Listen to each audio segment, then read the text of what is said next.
The Keth Grand Scramble had been running for 200 years and nobody had ever won it by building something that didn't move. The rules were simple. Competitors entered the scrapyard at dawn. They had until the starting horn to build whatever racing machine they could from available materials. When the horn sounded, they raced to the finish line 40 kilometers away across open terrain. First one there won. The prize was substantial. The glory was considerable. The methods by design were entirely unrestricted. 200 years, hundreds of competitors. Every species with enough engineering talent to bolt things together had sent someone. They had built wheeled vehicles, flying machines, rocket sleds, walker mechs, and memorably, a Solhari entry that had somehow constructed a functional hovercraft from agricultural equipment and won 3 consecutive years before the Rules Committee added a weight restriction out of sheer embarrassment. This year's field was the strongest in a decade. Rovo 7, the competition's official commentator, settled into his broadcast booth with the satisfied energy of someone about to witness 200 years of tradition continue exactly as expected. He was not prepared for the human.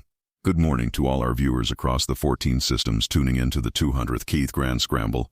I'm Rovo 7 and we have a spectacular field this year, 23 competitors representing 11 species, and the scrapyard has been stocked with an absolutely tremendous selection of materials. Let's take a look at our early movers. The Drev entry had already claimed the best drive components within the first 4 minutes, assembling a low-slung 6-wheeled racer with the practiced efficiency of a species that had been entering this competition for 60 years. The Valdiri team, 3 of them, working in synchronized silence, were constructing what appeared to be a small aircraft from a pile of wing sections and 2 salvaged turbines. The Keth hometown favorite, Brule, was welding together a rocket-assisted ground vehicle that the crowd clearly loved based on the noise level. And then there was the human. Our human competitor, one Marcus Webb, has located himself in what I can only describe as the least promising corner of the scrapyard. He's collecting very small components. Very small. Capacitors, it looks like. Coils. He's found what appears to be a power cell array from an old jump drive. Interesting choice, Marcus. Very interesting. Marcus Webb, 34 years old, former propulsion engineer for the United Earth Survey Corps and current holder of 3 patents that his former employer's legal team were still arguing about, did not look up from his work. He had a specific expression that people who knew him recognized as dangerous, the focused, slightly smug look of a man assembling a joke whose punchline only he currently understood. He sorted his components with precise hands, humming something to himself, entirely unbothered. Comment what you think he's building. 2 hours in and the field is really taking shape.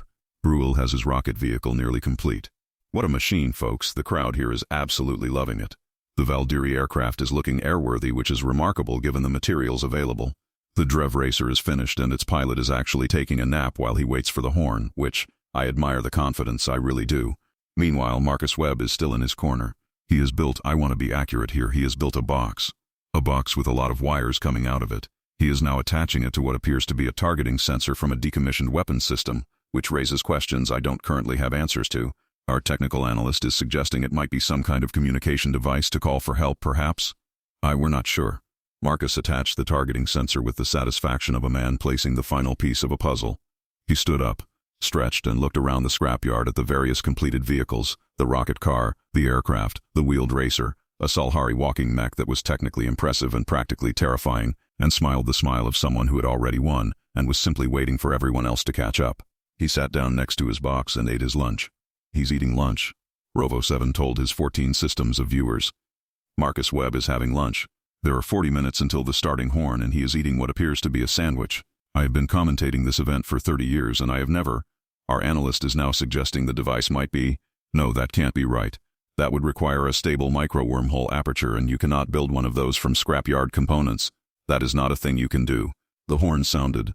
22 machines launched simultaneously in an eruption of engines, rotors, rockets, and in one case the thunderous mechanical footsteps of the Solhari mech. The crowd roared. 40 kilometers of open terrain and the Drev racer was already pulling ahead, its 6 wheels chewing ground at a pace that justified the 60-year investment in this competition. Marcus Webb stood up, brushed sandwich crumbs off his jacket, picked up a small remote trigger he had assembled from 3 components and a button, and looked at his box. The box hummed. Webb has activated his device, Rovo 7 said, with the careful tone of someone narrating something they didn't understand. It is. The sensors are showing. There is a significant energy reading from that location. That's a very significant energy reading, actually. Our instruments are having some difficulty. 38 kilometers away, across open terrain, the lead pack of competitors hurtled toward the finish line. The Drev racer was ahead by 3 lengths. The Valdiri aircraft was descending for its final approach.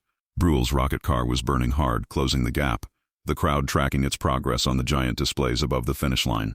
The finish line judge, a Keth official of impeccable professionalism, was watching the approaching racers with practiced attention when a sound she had no prior reference for occurred approximately 8 meters in front of her. Not an explosion, not a crash. A sound like the air in a very specific location deciding to be somewhere else for a moment, accompanied by a brief visual distortion, followed by the complete and total presence of a human man in a light jacket who had not been there and then was. Marcus Webb straightened his collar, looked at the finish line 8 meters ahead, looked back at the approaching racers, still 30 seconds out, looked at the finish line judge, who was staring at him with an expression that suggested her professional training had not covered this specific scenario. He took one step forward, then another. Then he crossed the finish line at a pace that could generously be described as a leisurely stroll, clasped his hands behind his back, and turned to watch the Druvi racer arrive in second place 15 seconds later. The stadium was completely silent for a long moment. Marcus Webb, Rovo 7 said, with the slow delivery of a man whose 30 years of commentating had just been rendered inadequate, has won the 200th Keth Grand Scramble by teleporting to the finish line. He has built a teleportation device from scrapyard components while eating a sandwich. A pause. I need a moment. In the winner's enclosure, Marcus Webb accepted his trophy from the Keth Grand Committee with the graciousness of someone who had always known this was how it would go. A reporter pushed forward with a microphone. Mr. Webb, did you always plan to build a teleportation device? Marcus considered the question with great seriousness. The rules said build whatever you want, he said. Everyone else built something to go faster. He shrugged. I built something to not need to.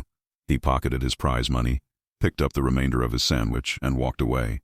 In the broadcast booth, Rovo 7 stared at his notes for the traditional post-race analysis segment which he had prepared based on 200 years of vehicles racing across terrain, and concluded that none of it was relevant anymore. He started writing new notes. At the top of the page he wrote, "Do not underestimate the humans when they appear to be doing nothing." He underlined it twice. Follow and share this story for more sci-fi shorts and drop a comment telling us what you would have built from that scrapyard.